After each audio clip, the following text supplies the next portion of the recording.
大家好啊！今日就係6月19號，就係星期四嚟嘅。今日恒生指數咧就係跌嘅，就係低開23,620點，全日就越升越跌越陡嘅，最後收市就係報23,229點，跌481點，總成交就係報2135億嘅。就見到今日指數方面嘅話咧，就跌得比較多，市場就有啲驚咧，就美國嗰邊會參與中東嗰邊嘅戰爭啦。其實咧我個人覺得咧，如果你係驚嘅話咧，即係咧驚佢哋中東嗰邊係會越打越差落去嘅話咧。其實咧，大家係可以做少少對沖嘅。而我個人覺得，如果大家係想做下對沖嘅話咧，就可以考慮咧去到呢啲價位咧，係買少少紙巾啦，或者咧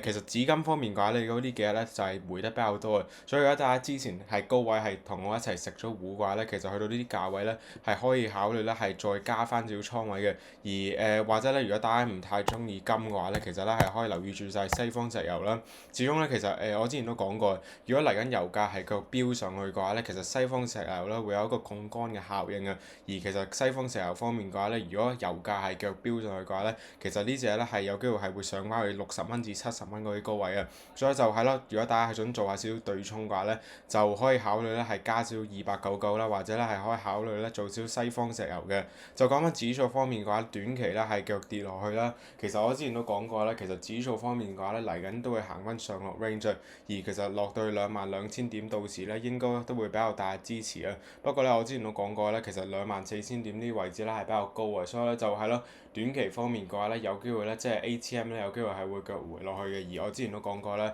其實阿里啊、美團啊、騰訊呢三隻股份咧有機會嚟緊咧會係跑出大市嘅。而我個人覺得咧，其實嚟緊跑贏股，即係跑贏大市嘅股份咧，係有機會會係嗰啲內需股啊，即係咧呢啲消費股咧，即係普普馬特啊，或者咧就係隻388啊。始終咧，你見到啲投行呢排都係咁講啦。其實嚟緊咧 IPO 方面嘅話咧，有機會係會繼續上升啊。而嚟緊咧，特別嗰啲 A 股啊，有機會係會陸續咧係嚟香港係上市啊。所以就如果大家係想做好倉嘅話咧，就可以揀呢幾隻啦，388啦、110啦，或者係9992嘅。而淡倉方面嘅話咧，都係繼續留意住中芯啦，中芯啦、阿里啊、美團啊、騰訊呢幾隻股份嘅，或者咧京東亦都係幾唔錯嘅。所以就係咯，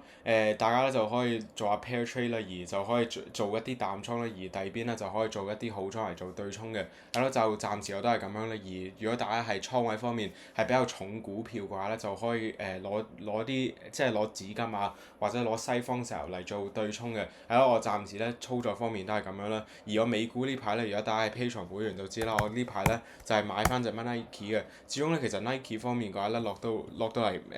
即係落到嚟60蚊啲價位咧，即係60蚊以下呢啲價位嘅話咧，其實咧我覺得整體咧都算比較平嘅。而其實如果你中長線肯坐嘅話咧，其實我覺得呢個操作有啲似係 Bill Ackman 啊，即係咧 Bill Ackman 都呢排咧就係不斷係增持就係 Nike 啦。所以我覺得嚟緊咧其實Nike 咧有機會咧係會價值回歸嘅。始終咧其實你睇呢排咧佢換咗 CEO 之後咧，佢係開始係轉型嘅，而開始咧佢賣波鞋方面嘅話咧，開始係用啲明星嚟做 marketing 啦。所以咧我覺得嚟緊咧係有機會 Nike 咧係會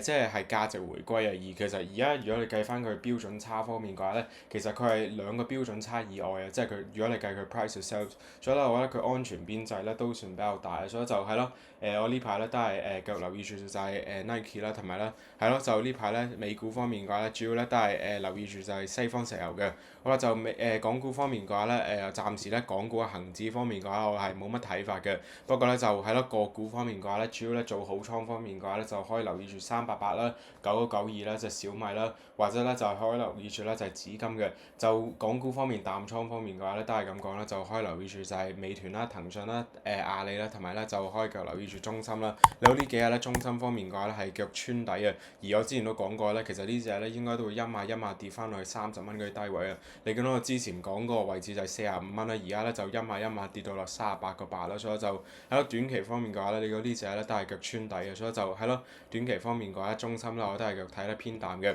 好啦，就下一隻就可以睇住就係隻9988嘅。9988方面啦，就今日就同嘅大市一樣啦，就腳穿底啦。今日咧就處於陰燭啦，交易區間就向下嘅。喺咯短期方面嘅話咧，你嗰個形態咧仍然都係偏弱勢嘅，而短期咧你嗰個形態咧係開始係穿緊底嘅。短期方面嘅話咧，我係覺得呢隻咧有機會穿落105蚊嗰個低位啦，所以就係咯，大家如果係想做下淡倉嘅話咧，就可以留意住呢隻啦。不過咧，我中長線咧係對隻阿里咧係睇得比較樂觀嘅。而如果大家係即係嚟緊有機會係會回翻去100蚊嗰啲低位嘅話咧，其實中長線坐落去嘅話咧，我覺得係幾唔錯嘅，所以就係咯，呢隻嘢咧，我都係腳睇住嘅，而係咯，我都係等位買緊嘅。好啦，就最後就可以睇住咧，就係隻3690啦。3690方面嘅話咧，就今日亦都係跌得比較多啊。今日屬於大陰燭啦，加上就向下嘅。係咯，今日就同個大市嘅同步咧，就腳回落嚟嘅。我之前都講過咧，其實呢隻咧係好大機會咧係會回翻去120蚊嗰啲低位嘅，所以就係咯，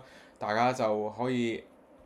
揾位咧係買翻呢隻嘅，而如果有機會真係回落去120蚊嗰啲低位嘅話咧，其實咧我覺得中長線咧係相當係幾唔錯嘅。始終你如果你話120蚊嘅話咧，其實佢市值咧係會大約係跌到7500億啊，而7500億我之前就計咗出嚟啦。其實如果你話 discount cash flow 嘅話咧，其實呢隻咧係值成1萬億嘅，而1萬億方面，如果你7500億係買到呢隻嘅話咧，其實你安全邊際咧都係比較大嘅。同埋如果你淨係比較翻啊，其實美國嗰啲即係嗰啲外賣公司啦，或者如果你話 Uber，其實佢業務方面嘅話咧，有啲似係 Uber 啊，係都係同 Uber 係差唔多啦。而如果你比較翻 Uber 嘅市值嘅話咧，其實呢隻咧係應該值成1萬億以上嘅。所以如果你話7500億係買到呢隻嘅話咧，我覺得係中長線你肯儲嘅話咧係幾唔錯嘅。再就係咯，我自己咧都係等佢落翻120蚊嗰啲低位嘅，而有機會回翻去嗰啲低位嘅話咧，我到時咧有機會係會買翻佢正股嘅。好啦，就講到參考，記得我以上講都唔係投資建議啊，就意見只供參考。